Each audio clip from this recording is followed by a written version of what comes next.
Alright guys, so since working na yung ating PHP admin at saka yung database natin, so ano yung proceed natin ngayon? Siyempre, doon na tayo sa may project setup. So, since Node.js ang ating ginamit, so siyempre kailangan natin ng Node.js sa local database na, local machine. So, install lang natin dito siyempre Node.js din. So, alam niyo na 'yun.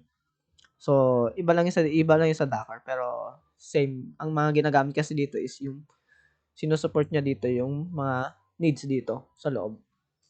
And yan, so balik tayo.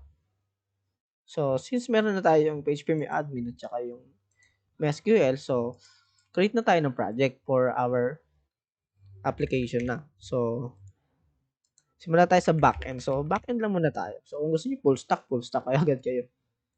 But now, so backend tayo. Yan, then, learn lang natin. So, siyempre, npm init, mag-create tayo dito ng node application.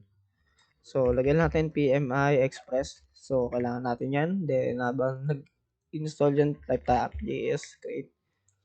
Then, constant express, diba? Equals require, tapos yung express. Then, constant app equals app or express, sorry. Expre.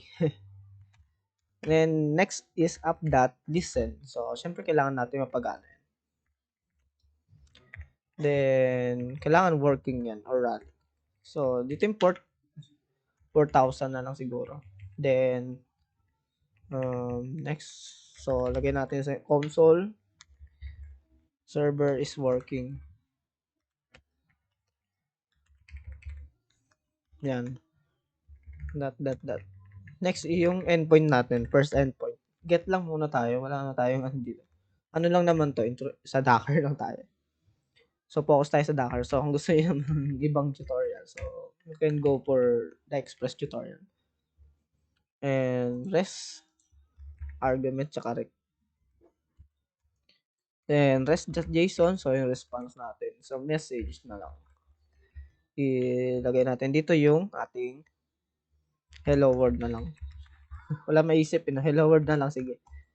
Ayan. So, syempre, para gumana yung command natin, kailangan natin dito. Start. Then, node. Tapos, yung app.js natin, no? So, pwede natin gamitin watch na plug. But, dito muna tayo. Start lang tayo. So, yung watch na plug, by the way, ginagamit yan para matrack yung changes. Kung ba, nagpalit tayo ng file, so, mag-restart yung server. Automatic na kumbaga. And yan, so, try natin paganahin, PM start. Yun, server is working now. So, access natin yan, localhost, 4,000. Ayun. Diba? So, yung first endpoint natin yung, which is yung base URL natin. So, working na yung first endpoint natin. So, napapagana natin siya ngayon. Papasok naman natin siya sa may Docker. So, panoorin yung next video na lang.